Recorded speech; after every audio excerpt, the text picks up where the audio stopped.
The Samsung Galaxy S24 Ultra embraces what it means to be Ultra, a phone that transcends the smartphone category. It offers more than any other phone and somehow manages to improve upon last year's Ultra in every way. The Galaxy S24 Ultra has better battery life, faster performance, and even better cameras, so you will also pay a bit more for the improvements. The new AI features are the only things that can slow this phone down, except for Samsung's aging and terrible software, which buries every exciting thing under layers upon layers of settings and menus. When you see the Ultra in action, it's worth the price, and some features are downright magical, but there's more room than ever for improvement at the top. I bought a Galaxy S23 Ultra last year, trading a Galaxy S21 Ultra for it, and I am sad to report that trade-in deals and discounts at launch are not as enticing as they were a year ago. If you are trading up from last year's model, expect to pay hundreds over your trade value. I would still say it's worth making the leap just this once. Older phones are going to be left out of the newest AI features more and more with every update. That means values could plummet the first time Samsung delivers bad news and drops the features built in on the Galaxy S22 Ultra or something even newer. Is this phone worth such a high price? If you are asking that question, you are viewing wrong review. You want the Galaxy S24 Plus, which is probably worth it. This is the Ultra, this is the extreme phone, the one that does what no other phone can do. You can't put a normal price tag on Ultra, it doesn't fit. The Galaxy S24 Ultra is indistinguishable from the Galaxy S23 Ultra, which doesn't mean there are no differences, but rather the changes are inconsequential. The speaker grills are different, the microphones moved a bit, but mostly the new phone looks like the old phone. That's too bad, because while Samsung's Ultra phone oozes a certain refinement, it isn't very interesting at a glance. A deeper inspection is rewarding. The black glass is layers upon layers of metallic paint, which gives the phone an eerie depth, especially in the ghostly natural grey titanium finish. The violet finish is my favorite, with a great contrast against the polished metal. Samsung pays great attention to detail when it comes to color, materials, and finish. Each color has a subtly hued frame that complements the new Gorilla Glass armor back. The titanium black is all black, while other color options age into warmer frame tones. Apple fans like to point out of the symmetry of their phone as a pinnacle of its design. Frankly, Samsung is more smart than symmetrical. I prefer having power and volume buttons on the same side. It means I don't fill my photo gallery with accidental screenshots every time I grab my phone. Like Apple, Samsung has opted for titanium on the frame this year, but it doesn't make as much difference as it does on my iPhone 15 Pro Max. The Pro Max managed to shed considerable weight this year versus last year, about half an ounce. The Galaxy Ultra, it's a single gram lighter at most. If you have never played with an Ultra, you really need to pick one up and pop the pen. Did you know the S Pen clicks? There is no reason for it. It could just pop out, spring-loaded, but instead the S Pen has a clicky top that is extremely satisfying. Oh, the S Pen is also motion sensing stylus with a Bluetooth camera remote button, but Samsung hasn't neglected the clicky top. Of course, the S Pen isn't just built for fun, it's one of the most surprisingly capable accessories ever.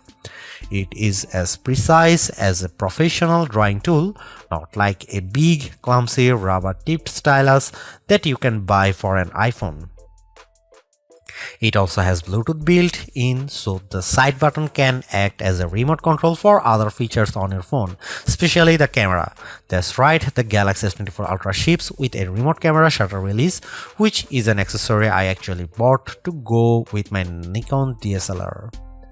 The Galaxy S24 Ultra is flat this year, ending a run of screen curvature that began with the double black diamond slope of the Galaxy Note Edge and subtly resolved itself into a signature Samsung look that refined and reduced the effect of the bezel around the edges.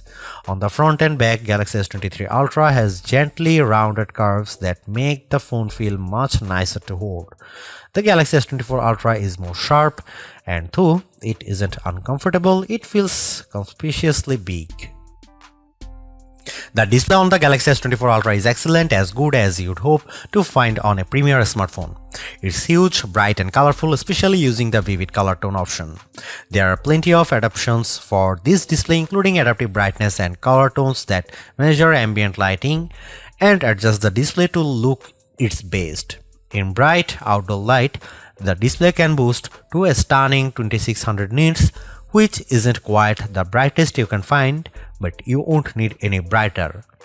Even more interesting might be the extra dim option. The Galaxy S24 Ultra can maintain good color fidelity even down at 1 nit of brightness. That's dim enough that you could almost check your messages in a movie theater, but then you'd be an extra dim ultra jerk, but you could. There is an always on display mode, but Samsung also still makes its unique S View cases, which provide a small window for time, weather and notifications peeping through a wallet cover case. It's a very cool case feature that Samsung never abandoned, even if we haven't checked them out for a while. Could the Galaxy S24 Ultra display be any better? Absolutely. There are phone displays that can reach 144Hz refresh rate too, that may be faster than a human eye can actually see. It would be nice to Samsung to give up the fight against Dolby Vision on its phone displays and TV sets. If you watch a lot of Netflix, shows looks better when you compare a display with Dolby Vision against a display without. It seems like a silly omission for Samsung not to support Dolby's HDR video standard when it supports Dolby Audio. It has become abundantly clear that Samsung is focused entirely on hardware and has no interest in improving its software. The software on the Galaxy S24 Ultra is terrible and One UI is becoming unusable. Even the simplest features are bogged down with options and menus, and Samsung can't seem to make a single decision about what's best for its users. I am going to give Samsung a year to fix its software problems, though I suspect it will take 2 years or more to dig out of the current mess. Everything that was wrong with Samsung software has gotten worse, and the problems infect every new edition like a disease. The Galaxy S24 Ultra is loaded with features, but where do you find them? Where do you find the new AI translation tools or set up the AI feature that rewrites your text messages? Where do you turn an AI to edit photos or AI to summarize a web page? All in the same place, sadly. All of the new Samsung Galaxy AI features are buried in settings, and they are not at the surface. There are 22 different options in the settings menu. Option 16 of 22 is advanced features. Tap on this, you will find advanced intelligence, which isn't actually what AI standards for, is it? In any case, that's where Samsung has hidden all the cool new features for its flagship smartphone under the 16th setting option 3 layers down. I have talked to Samsung about this and they recognize that it's a problem. Features are hidden, everything gets buried in settings, as if that is a place we expect to find features as disparate as wireless power sharing, parental controls for children, and always-on display widgets.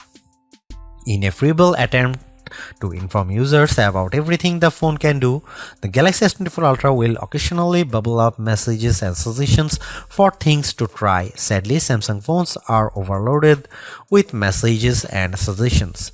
Galaxy phones will infamously serve you an advertisement on your brand new Galaxy phone, imploring you to buy that brand new Galaxy phone. That's not how you educate people. Take it from me, a former high school teacher. If you simply tell your users about a new feature once, you haven't taught them to use it.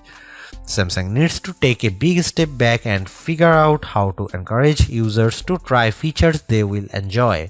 Samsung also needs to remove the features that aren't being used and hide the ones that don't need to be visible. As for the new AI features, they are a mixed bag of amazing magic and useless doggerel. If you get a chance to use the AI translation on a phone call, it's like science fiction. It feels like you have stuck a babblefish into your ear and you are living in a fantasy future. Samsung could write "Don't panic" on the phone and ship it with a towel.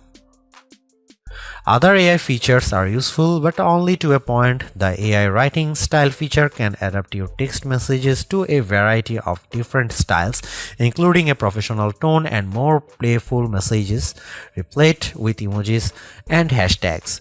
In practice, the differences were not very useful, and I mostly just stuck with what I had written. Samsung also overpromised on this feature. I distinctly remember reps saying the phone would convert my words to Shakespeare, but I have seen nothing like this on my S24 Ultra. These writing style and translation features are built into the Samsung keyboard, so they work across multiple apps. Unfortunately, Samsung has utterly broken its software keyboard during my test period. I had some of the worst trouble with autocorrect and an on-screen keyboard that I have ever had. The keyboard would often capitalize words in the middle of a sentence for no reason, even worse. It would autocorrect partial words and automatically insert some nonsensical phrase or string of characters into my typing. While typing contractions, most keyboards are smart enough to insert the apostrophe, but on the Samsung keyboard, the autocorrect tried to insert whole new words after my contraction. It was making up content out of context, and it was completely wrong. When I went back to change the error, the keyboard was quite unfriendly. While the Apple iPhone keyboard assumes that a backspace after autocorrect means the autocorrection was bad, the Samsung keyboard sticks to its guns and makes changing errors incredibly tedious.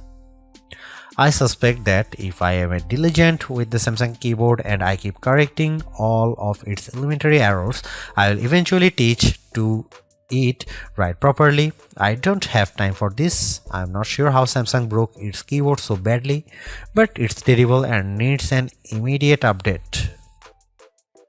Some of the AI features that carried over from the Google Pixel 8 family have turned out to be a disappointment as well. Samsung promised that its voice recorder app would offer transcripts and summaries just like the recorder app on the Google Pixel. In practice, Samsung's app is not as advanced or useful as the Pixel version. It's slower, less accurate, and does not provide a live transcription of the conversation as it happens. The image editing features are also less impressive on the Galaxy S24 Ultra. They are on the Pixel 8 Pro. The Galaxy gets Samsung's take on the Magic Editor tool dubbed Generative Edit, which lets you select objects in your photo to move, resize, or erase them. When you erase an object or a whole background, the phone can use AI to replace that part of the image. What the Samsung phone lacks are the best editing tools available on the Pixel, namely the Photo Unblur tool that sharpens even old photos you didn't take with your smartphone, and the best take option that combines multiple photos to get rid of closed eyes and ugly expressions.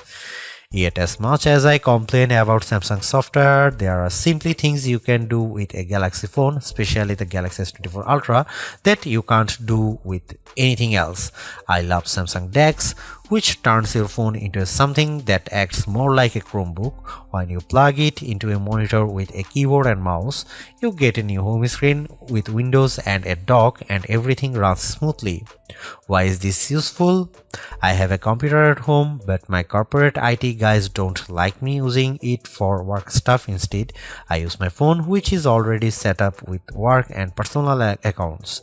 If I need to get work done at home or even while I am traveling, I don't need to bring my work laptop. I can just plug my Galaxy S24 Ultra into a USB hub, and now I have all my work and personal stuff in one place. I can respond to important emails using a real keyboard or edit documents in Microsoft Word or Google Docs. I can do just about everything I need short of running Chrome web browser extensions. I never need to add my protected work account to my own personal computer. I can just use DeX and have the best of both worlds on my Galaxy S24 Ultra. The Galaxy S23 Ultra was our overall best camera phone of last year, so rumors that Samsung would be dropping the optical zoom from 10x to 5x set off a flurry of concern. The 10x zoom was the standout feature on the Galaxy S23 Ultra. Aside from the 200 megapixel sensor, the two zoom lenses, the 100x digital astrophotography, the AI image enhancements, and everything else the phone could do. Still, it's odd for Samsung to take a step backwards, especially where specs are concerned. Let's start with the Galaxy S24 Ultra's 5x zoom lens. Samsung has not taken a step backwards, more a step sideways. The Galaxy S24 Ultra still has the best zoom camera you can find on a smartphone. It's better than the Galaxy S23 Ultra's 10x zoom, and it's much better than the 5x zoom you will find on the iPhone 15 Pro Max most of the time, like when you are really using the zoom to its full extent. When you zoom in to 10x or even 100x, the Galaxy S24 Ultra produces images with better color and much better dynamic range than the Galaxy S23 Ultra. Where the older camera made images look flat, you will see more depth and shadow with the Galaxy S24 Ultra. What you won't see is plenty of detail. Samsung has sacrificed the fine details in images for better overall quality. It's good trade. Those 10x and 100x zoom images from the S23 Ultra look terrible. Sure, you could make out some details, but they are mixed with noise and blur like a virtual chopped salad. On the Galaxy S24 Ultra, you won't see as much, but you will be happier sharing those photos because they actually look like good pictures rather than police evidence. Check out some camera sample from Galaxy S24 Ultra and some comparison between Galaxy S24 Ultra, S23 Ultra or iPhone 15 Pro Max.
Ever since Apple started making its own Bionic chipset for the iPhone, we haven't seen an Android phone that could beat Apple's best iPhone in raw performance.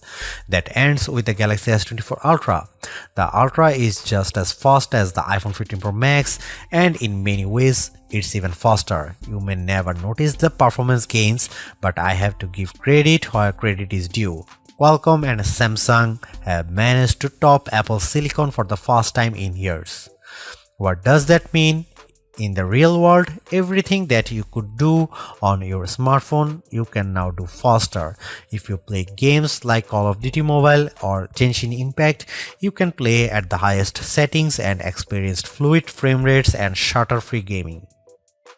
Pair your game with an Xbox or PlayStation controller via Bluetooth and you will be destroying noobs on pathetic pixels and cheap Motorola phones in your multiplayer arena of choice. Seriously, having a phone that responds so quickly to your commands and movements is a huge win for multiplayer games.